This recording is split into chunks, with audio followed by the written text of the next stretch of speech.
So welcome back. For our next session, we have a keynote speaker. It's Anton Andersson, who's going to discuss the value of social media marketing in the real estate industry. So very welcome, Anton.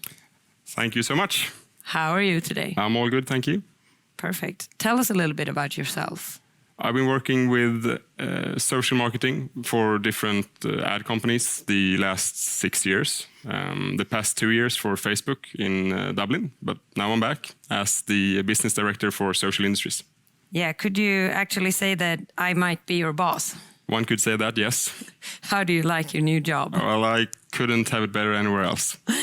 Well, I can't wait to hear what you have to say, so the stage is yours. Thank you so much.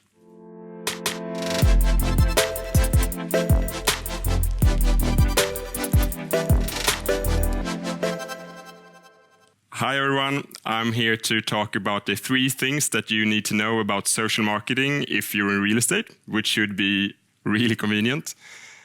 The first thing is that in social media today, nobody cares about you. It's a tough thing to accept, I know. I say this like I would be happy about it, believe me, I'm not. But it's the truth, and I've got the data with me to share with you later on.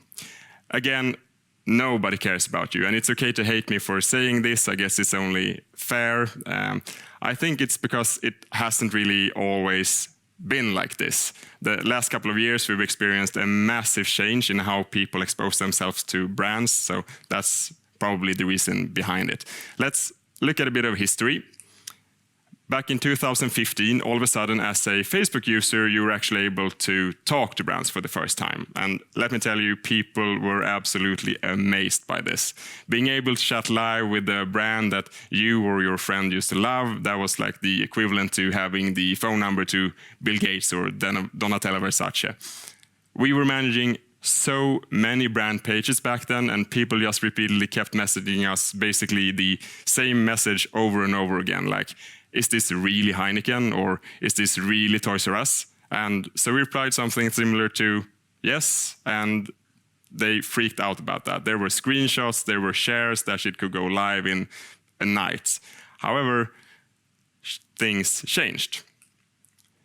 If we receive, and I say if because people rarely chat with brands anymore, if we receive a direct message from a user on Facebook or Instagram today, it's almost always something bad, like, how could you say this or that? Or how could you not say this or that? Your brand, your design, your CFO, your CMO, your COO, whatever, your overall customer experience sucks. So based on that, let me rephrase myself and my previous statement. Today, nobody cares about you on social media unless they have something really unpleasant to say about you. Let's go back one more year, 2014. We're now finally at that day that I promised to share with you earlier. 7 years ago, 30% of all reach on social media was from brands posting stuff. That's like a third of all content that you saw.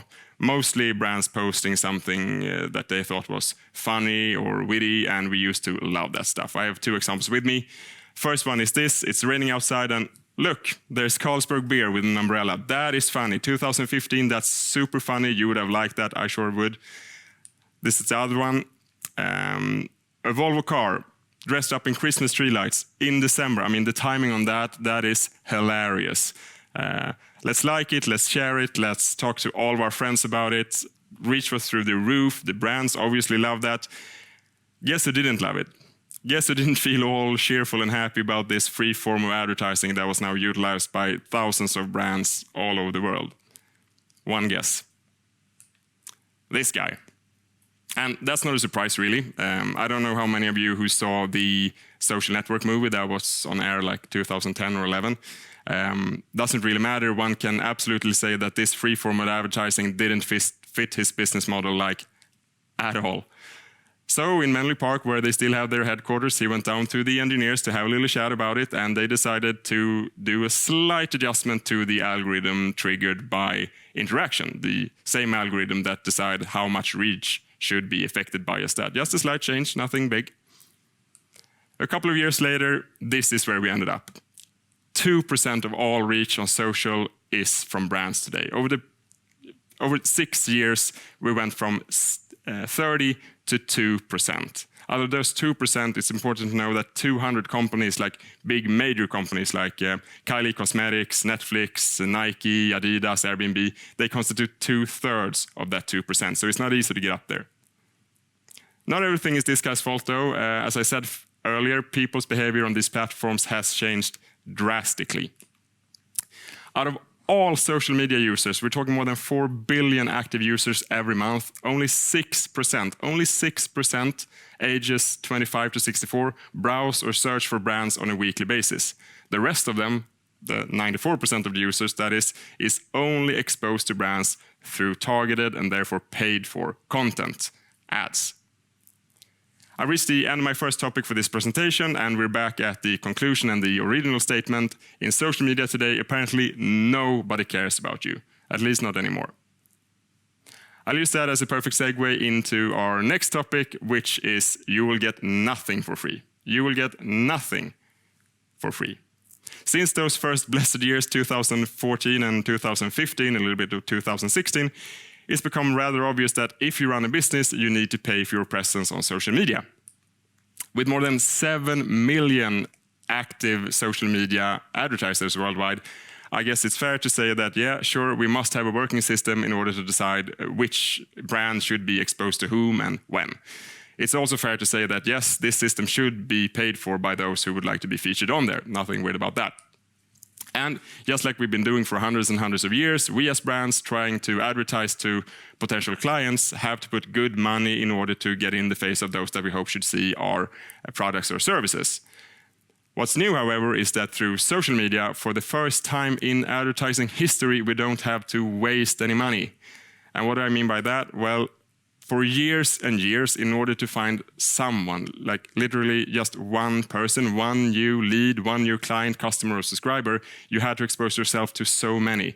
You did this through billboards like this one, newspapers, TV, radio ads, meaning that you paid a lot of good money to reach through to a lot of people who would never even consider to do whatever it was that you wanted them to do. And then social came around and gave us the alternative. Finally, we were able to target and expose only those who fitted our profile, persona, or segment, basically our dream client or customer. And it works.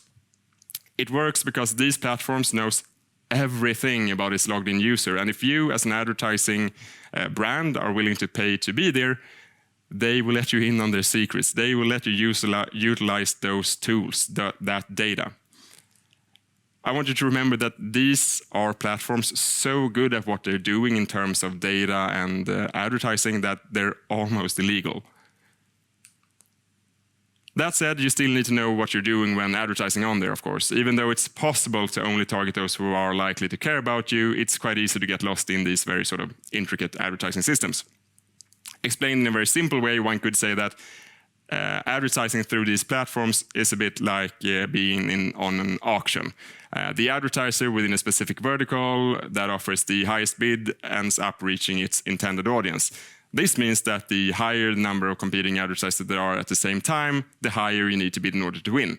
However, and I'm sorry to complicate things, but when you're bidding, actual money isn't the only thing that matters. I say that one more time, actual money isn't the only thing that matters, and this is where it gets interesting. Equally important as money is the content. And by content, I mean the picture or the video that you're trying to get up there. If you try to buy space for something that Facebook or Google believe, or that they know, I should say, based on the data that they have, that their users is going to find as something boring, dull, or in other ways offensive, you're going to end up paying a lot of extra money just to get that through. One can say that the advertiser with the best content get the best deal.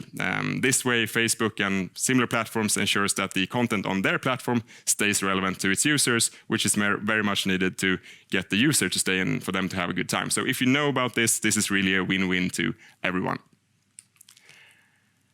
Luckily for your industry, the real estate industry that is, the competition isn't really that tough to beat. And why is that? You guys sure doesn't lack any money. Every year, the real estate industry pours $8 billion into social advertising alone. Even so, you tend to pay way much more money for reaching the same amount of people compared to a bunch of other industries like fashion or home electronics. And you might say, yeah, well, it's okay. The real estate is a long tail thing and people buy it on rare occasions and it's years and years apart, so it's okay to pay more. I don't agree with you at all. Explain to me then why you guys in real estate should pay 22% more on a yearly basis to reach the exact same amount of people as they do in the car and automobile industry. Or why you pay 30% more on a yearly basis compared to the bank and fintech industry, which I think is fair to say also very much counts as a long tail affair. It doesn't add up. Once again, I will break the hard truth to you, and hopefully you already figured it out now that you know how the auction system works. Remember, money plus great content equals good deals in terms of people reach for that money. So then, the problem clearly is in the content, and compared to both automobile and fintech, real estate for some reason is still way behind. I can't show you what good content looks like compared to bad content. It differs between regions, cultures, and a bunch of other demographics. But what I can tell you is the same thing, that you will get nothing for free. And this is a super common misconception about the entirety of doing content for social media advertising. You remember that $8 billion that you spend each year just to gain reach on Facebook. I don't necessarily want you to spend more money on these platforms, but I desperately want to encourage you to reprioritize how you spend that money. If you were to spend 10 to 15% less on reach and instead put that money behind the development and the conceptualization of your campaigns, your videos, your pictures, your brand message, just imagine where you could be in terms of beating the competition. Good content is the only thing missing in order to be better than everyone else within your vertical. That takes us to our third and final topic for today, and it's this. You need to be where your clients are. You need to be where your clients are. Let's start off by some history again. 2019, a couple of years ago in UK, for the first time ever, all age groups between 16 to 65 spent more time viewing commercial content through social and digital each day compared to linear television. This is a huge thing. We've seen this coming for a while, so did you probably, but for the first time ever, social and digital actually tipped the scale over in favor, and it became the most frequently used ad space among basically everyone. During 2020, the rest of Europe, as we did so many times before, was to follow the UK example. Social and digital ad space is taking over everywhere. This year is estimated that roughly 70% of all commercial content will be through social channels such as Facebook, YouTube, Instagram, TikTok, and other pay-per-view platforms. We're experiencing a massive exponential growth here, and we're in the middle of that big jump right now. At this phase, 6 years from now, with the now elderly population sort of dying off and the soon-to-be elderly population getting more and more digital, we're looking at a world where 98% of all commercial content will be channeled through social and digital platforms of the future. 2020 was also the year when we saw a bunch of some really heavy, old, classic, but very important advertisers shift their budgets towards social and digital instead. All of a sudden, major players like Procter & Gamble, Unilever, Nestlé, and Deloitte, they all started buying up entire advertising agencies to do their bidding for them. And they did this rather than making new commercial deals with Fox, CBS News, Channel 4, like they did so many times before. They have all realized that the sooner they manage to conquer this new ad space, the lower the competition and the higher the return on investment will be. Of course, there's a bunch of other independent big brands as well that already made these shifts years ago. When we reviewed some of the world's most successful brands in terms of growth, it's clear where they spend their advertising dollars.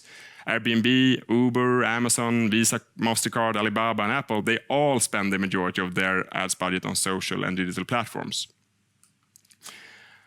Now, why is this? Well, hopefully we already have the answer to that. These brands know that this is, or is soon to be, the most frequently used ad space among everyone, everywhere. The other reason, and we talked about this one before, is that if done right, you don't have to waste any money. You don't have to spend money on people who is not relevant to you anymore. And so far, this is the unbeatable power of social and digital advertising compared to all other alternatives. I'm beginning to wrap up now, but first, is there any vertical that stands out, you might ask? Yes, sure, there's a lot of industries that haven't yet adapted to this new sort of advertising climate. You remember, people don't like change. In the beginning of 2019, Quora conducted a global survey among a bunch of different industries, and the housing and real estate business estimated that they would increase their social and digital presence by anywhere between 10 to 15%, going from a total of 20 to maybe anywhere between 30 to 35%, best case scenario. What that means in reality today, what they said is that you are going to allocate 70% of your marketing budgets towards channels that is dominated by roughly 12% of your core audience. 12%. Simply put, if you want your money's worth, that's a really, really shitty idea. You need to be where your clients are. And that's it. Thank you. Thank you so much, Anton. Thank you. Did I understand you correctly that you said that real estate on average pays 30% more for their ad spend on Facebook? Yeah, that is correct. To reach the exact same amount of people on a yearly basis, yes. But 30% more? Mm-hmm. Why?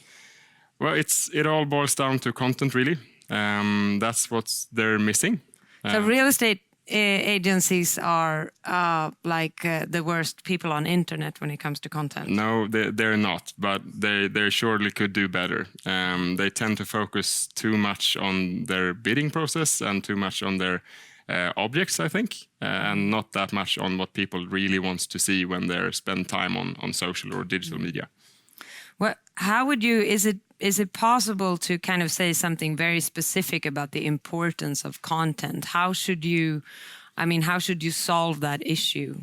You need to try out what's working for you on your specific market. I mean, it's different in Sweden compared to US, I'm sure, but you need to try different things. You need to start thinking about these content pieces that you're trying to get up there. You need to start developing those based on the data that keeps coming in constantly, based on the content that you have there currently. So it's really a trial and error thing. What is it? How do you? What is your best key takeaway for how to? What do you see in the future that real estate agents and all other industries as well need to do to prepare for the future? Well, first of all, I mean, content aside, that's one issue or one challenge that they need to solve. The other thing is that with more and more data coming in, they must ensure that they have a way of actually handling that data. There are so many advertising agencies today handling real estate accounts that's not using simple things like the Facebook pixel or Google's equivalent to that Facebook pixel. And without that, it's not possible to do their targeting right. They can't choose objectives like actual conversions or actual leads. They can only buy reach and traffic into site, basically. And that's not a cost-efficient way of doing social. So going into the future, that's something that you need to have in place. That's a hygiene factor that everyone needs to sort out. Thank you, Anton. That's very insightful. Thank you.